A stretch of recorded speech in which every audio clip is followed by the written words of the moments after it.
여러분, 안녕하세요. 성경에서 어쩌면 가장 기이하고 또 가장 강렬한 장면 중 하나죠. 바로 돼지떼가 절벽으로 돌진하는 이 이야기요.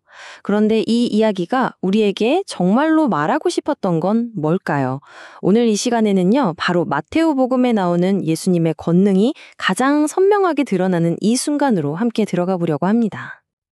자, 이야기는 이렇게 시작됩니다. 예수님께서 배를 타고 한 번도 가보지 않으셨던 낯선 땅, 이민족의 땅인 가다라 지방에 딱 도착하셨어요. 그런데 그분을 맞이한 건 환영 인파가 아니었습니다. 정말 상상도 할 수 없는 무덤들 사이에서 불쑥 튀어나온 어떤 끔찍한 존재였죠. 첫 번째 부분입니다. 막이 들린 이들과의 만남. 이건 단순한 만남, 그 이상을 보여줍니다. 그러니까 이건 선과 악, 거대한 두 힘이 정면으로 부딪히는 순간의 시작이라고 할 수 있겠죠. 성경 본문이 묘사하는 풍경을 한번 상상해 보세요. 이건 절망 그 자체예요. 장소는 가다라 지방, 그것도 사람들이 사는 마을이 아니라 죽은 자들의 공간인 무덤가입니다. 그리고 거기서 마귀 들린 사람 둘이 나타나죠. 이 사람들을 공동체에서 완전히 버림받아서 무덤에서 살고 있었던 거예요. 얼마나 사나웠으면 성경에 아무도 그 길로 다닐 수 없었다고 기록되어 있을까요? 정말 완벽한 고립, 그리고 공포가 지배하는 그런 곳이었던 거죠. 자, 이제 두 번째 부분, 하느님의 아드님. 여기서부터 정말 흥미로운 반전이 시작됩니다. 여러분, 예수님을 가장 먼저 그리고 가장 정확하게 알아본 존재가 누군지 아세요? 놀랍게도 그분의 제자들도 또 그분을 따르던 수많은 사람들도 아니었어요. 정말 역설적이게도 바로 그분과 맞서고 있는 악의 세력, 마귀들이었다는 거죠. 마귀들은 예수님을 누구라고 했을까요? 그들이 내뱉는 그 한마디 한마디에 집중해 볼 필요가 있습니다. 이건 뭐랄까, 마지못해 떠져나오는 고백이면서 동시에 예수님의 정체성이 얼마나 명확한지를 보여주는 그런 순간이거든요. 마테오복음 8장 29절입니다.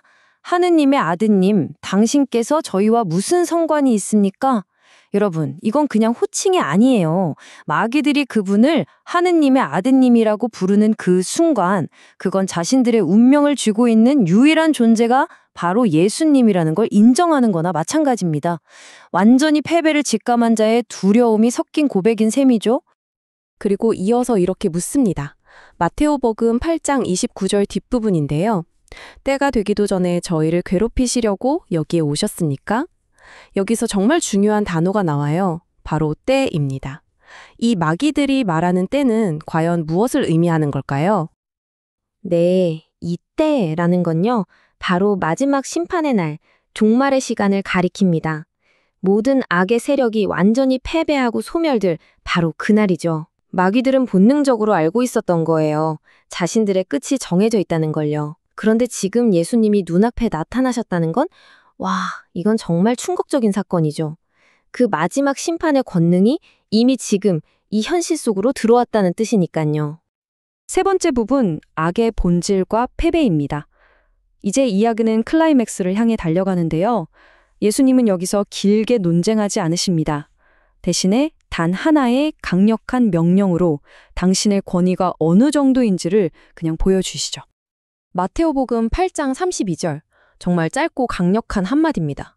가라! 바로 이 한마디로 예수님께서는 마귀의 세력을 완전히 제압하십니다. 더 이상의 말이 필요 없었던 거죠. 그리고 그 후에 벌어진 일은 정말 순식간이었습니다. 마귀들이 그 사람들에게서 나와서 근처에 있던 돼지떼에게로 들어가요. 그러자 온 돼지떼가 마치 뭐에 홀린 듯이 호수를 향해서 비탈을 막 내리달리더니 결국 물에 빠져 전부 죽고 맙니다. 이 끔찍한 연쇄 반응이 보여주는 건 아주 명확해요. 악의 본질은 오로지 파괴이고 그 끝은 결국 죽음과 소멸뿐이라는 사실을요. 그러니까 핵심이 바로 이겁니다. 이 사건은 그냥 돼지 몇 마리가 죽었다 이런 이야기가 아니라는 거예요. 이건 하느님의 아드님 앞에서 악의 최종적인 운명이 어떻게 되는지를 우리 눈앞에 생생하게 보여주는 하나의 시각적인 교훈인 셈이죠. 악은 결국 스스로 파멸할 수밖에 없다는 것. 네 번째 부분입니다. 모든 민족을 위한 구원. 그런데 여러분, 혹시 이런 생각 안 해보셨어요? 왜 하필 이 사건이 여기서, 이 장소에서 일어났을까? 이 이야기의 배경이 되는 장소에는요, 우리가 절대로 놓치지 말아야 할 아주 중요한 메시지가 숨어 있습니다. 자, 보세요. 한쪽에는 유다인들의 땅이 있고 다른 한쪽에는 이민족들의 땅이 있습니다. 구약시대에 하느님의 활동은 주로 개약 백성인 유다인들의 땅에서 이루어졌죠. 그런데 지금 이 놀라운 구마 기적이 일어난 곳은 어디죠? 바로 가다라 지방, 이민족의 땅입니다. 마테오 복음사관은 이 지리적인 배경을 통해서 우리에게 정말 깊은 진리를 전해주고 있는 거예요. 바로 예수님의 구원 사목은 어떤 민족이나 국가의 경계 안에 갇히지 않는다는 겁니다. 모든 일을 위한 것이라는 거죠. 이 치유 사건은 예수 그리스도의 기쁜 소식과 그분의 권능이 이스라엘이라는 울타리를 넘어서 온 세상 모든 사람들을 향하고 있다는 아주 분명한 선언과도 같습니다. 자, 5번째 부분입니다. 세상이 권능에 반응하는 방식. 여러분, 이쯤 되면 마을 사람들이 당연히 기뻐했을 거라고 생각하시겠죠? 자기네 마을의 골칫거리였던 그 폭력적인 두 사람이 기적적으로 치유되었으니까요.